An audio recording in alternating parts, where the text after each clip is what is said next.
ठरलं तर मग या मालिकेच्या पुढील काही येणाऱ्या भागांचे अपडेट जाणून घेऊया आपल्या आजच्या या व्हिडिओमध्ये. चला तर मग प्रेक्षकांनो, वेळ वाया न घालवता सुरुवात करूया आपल्या आजच्या या व्हिडिओला आणि जाणून घेऊया मालिकेच्या पुढील काही येणाऱ्या भागांचे लेटेस्ट त्याचबरोबर इंटरेस्टिंग अपडेट. तर आता आपण इथे पाहतोय की इकडे आता रविराज काकांसमोर नागराज काकाचा खरा चेहरा आल्यानंतर रविराज काकाच्या पायाखालची जमीनच सरकलेली असते. आता काय करावं, काय बोलावं हे रविराज काकांना काही सुचत नसतं. कारण म्हणजे त्यांना कळत नसतं की हे सगळं का केलं असेल नागराज काकांनी.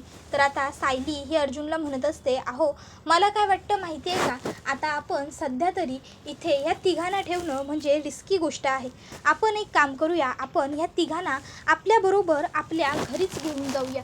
थोडा वेळ तिकडे आपल्याबरोबर राहतील म्हणजे या तिघांनासुद्धा जरा बरं वाटेल आणि हे तिघं पुन्हा नॉर्मल झाले की मग आपण यांना घरी घेऊन येऊ परत यांच्या.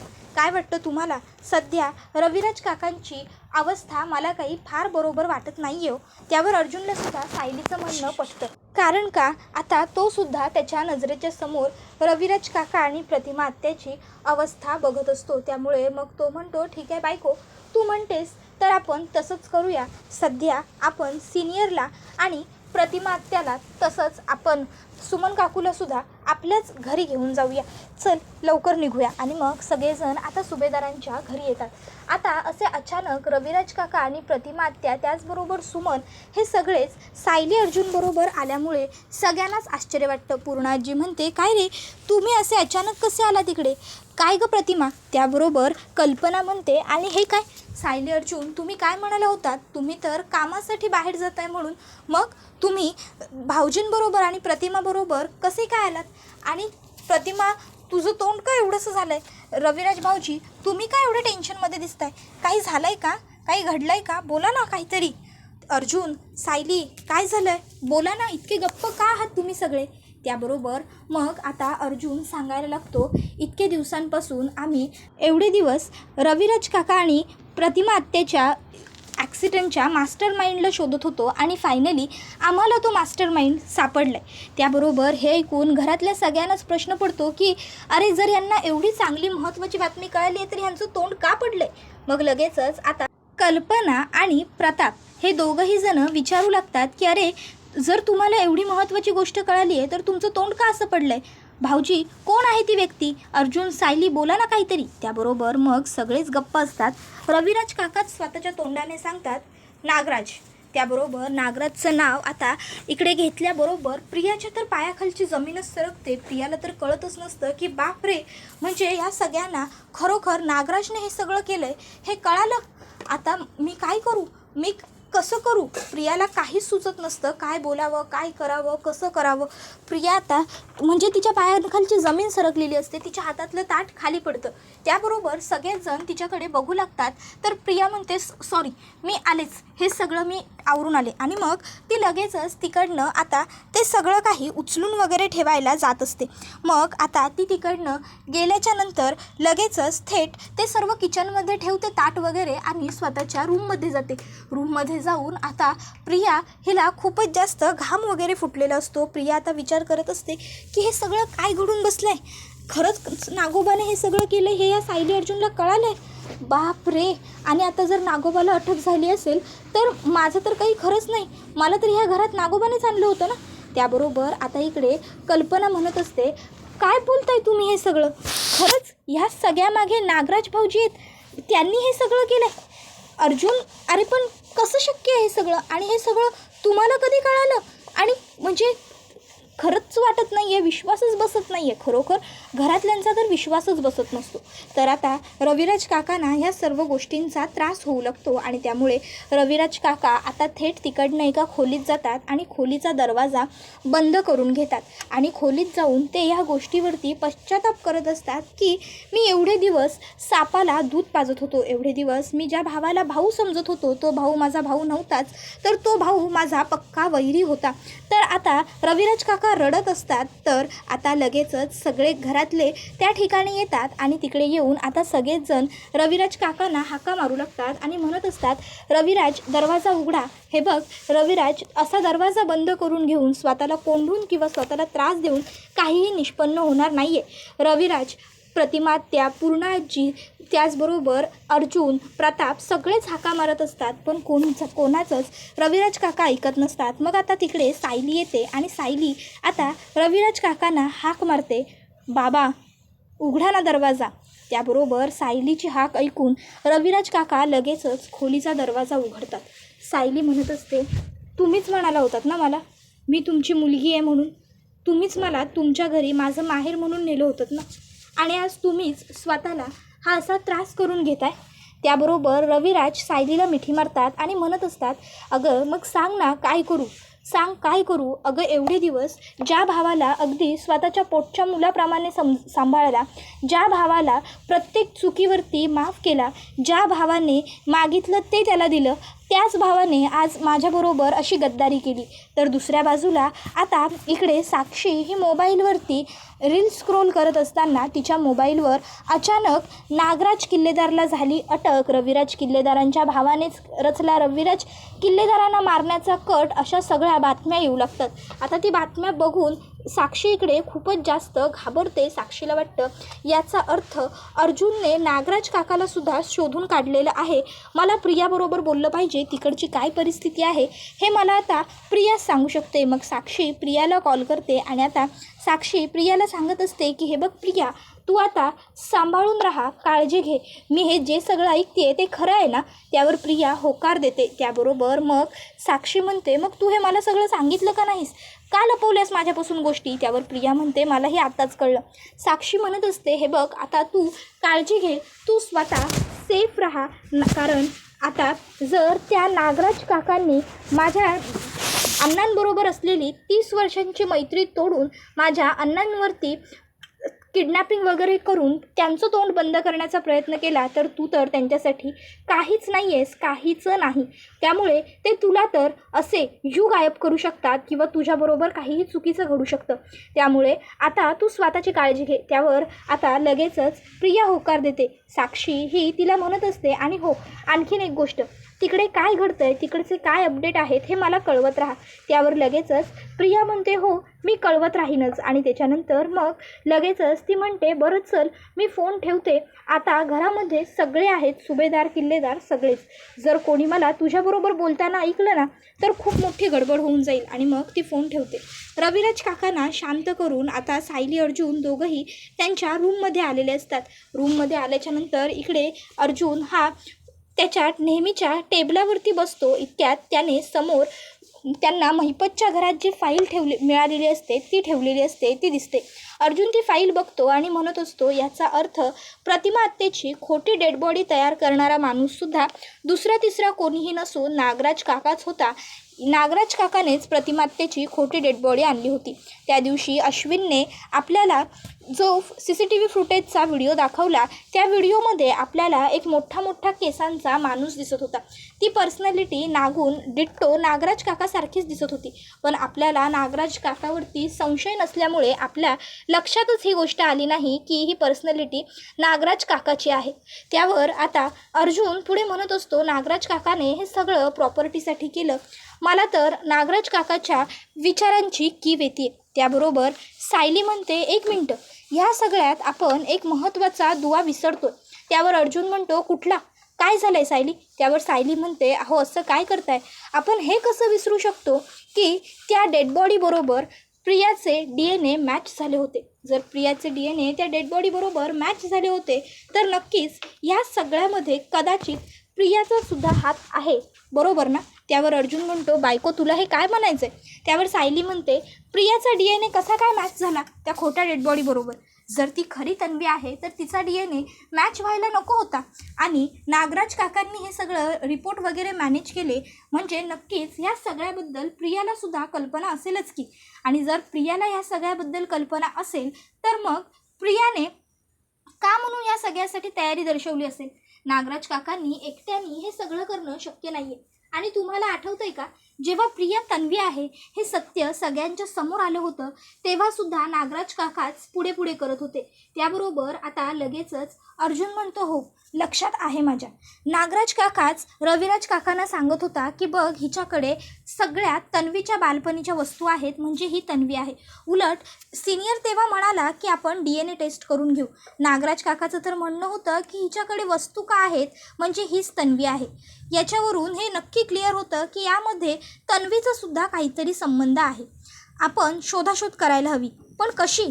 त्यावर आता मग दोघंही नवरा बायको विचार करू लागतात की तन्वी ही खरी तन्वी आहे का नाही, हे कसं शोधून काढायचं, कसं आपल्याला हे सगळं उघड करता येईल. त्यावेळी सायलीला एक भन्नाट आयडिया सुचते आणि सायली अर्जुनला म्हणते, अहो आपण महिपतच्या बाबतीत जे केलं तेच प्रियाच्याही बाबतीत करू शकतो.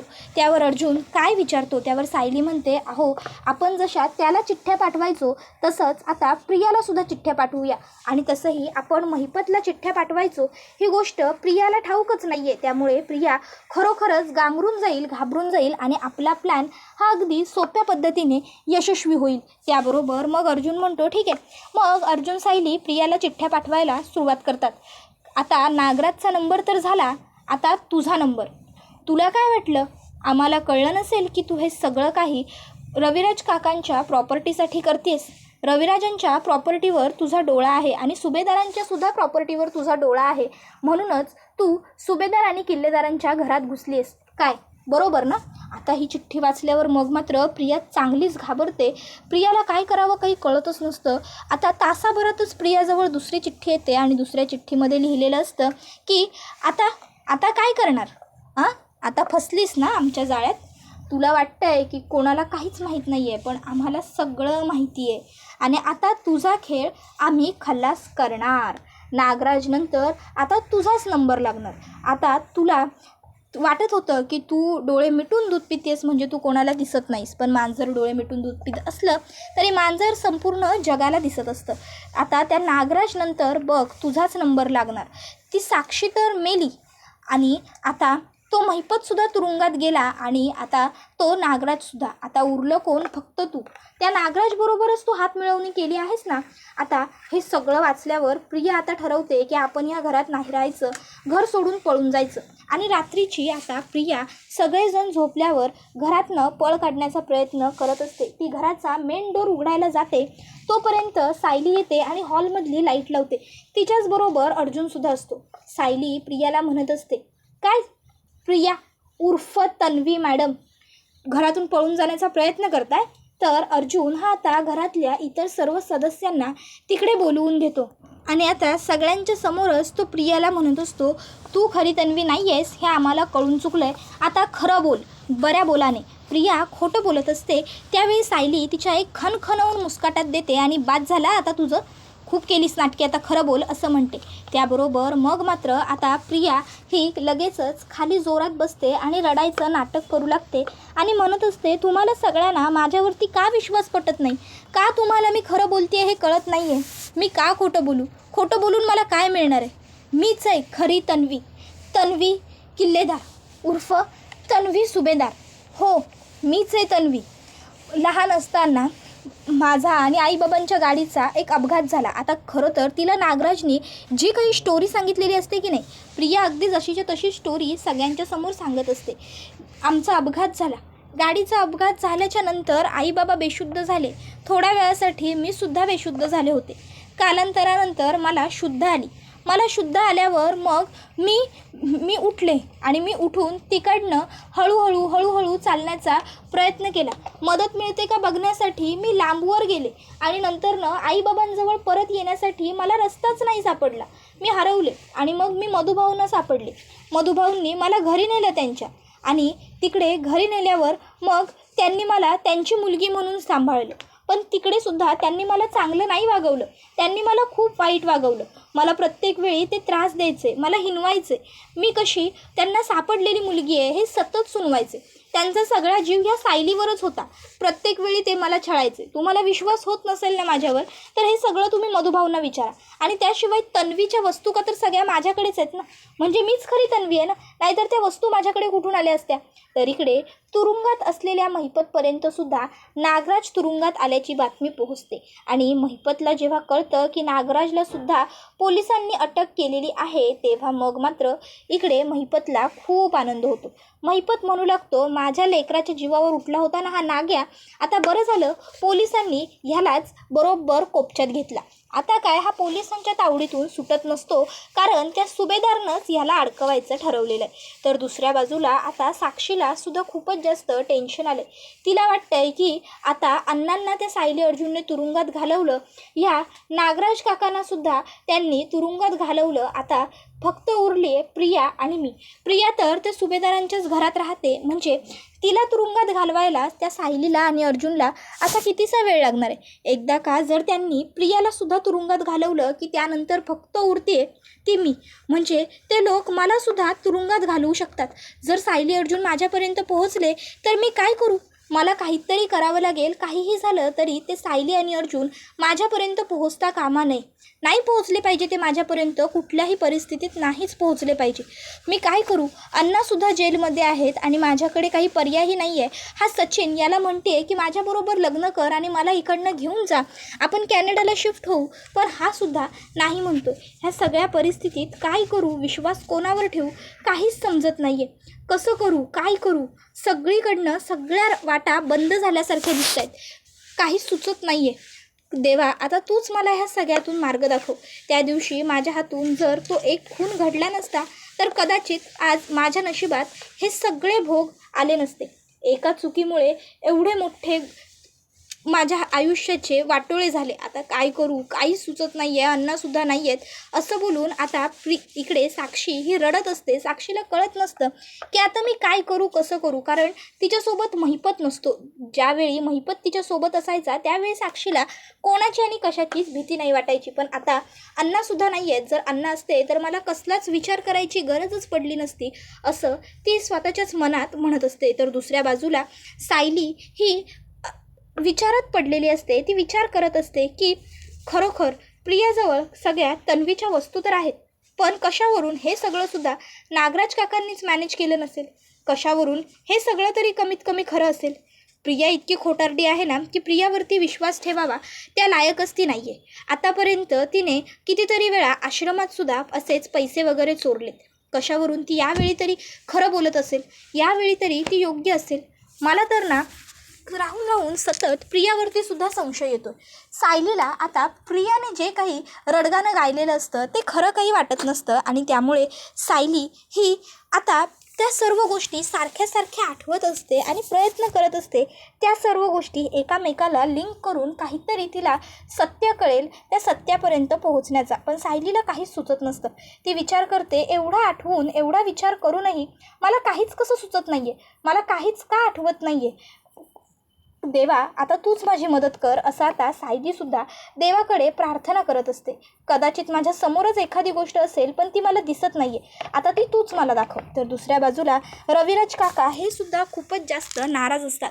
ते आता विचार करत असतात की ज्या भावाला मी अगदी सख्ख्या मुलाप्रमाणे लहानाचा मोठा केला, त्याच्यावर माया केली, त्याच्यावर जीव लावला, त्याला काय हवं नको ते सगळं बघितलं, आज चक्क त्याच भावाने मला जीवानिशी मारण्याचा प्रयत्न केला.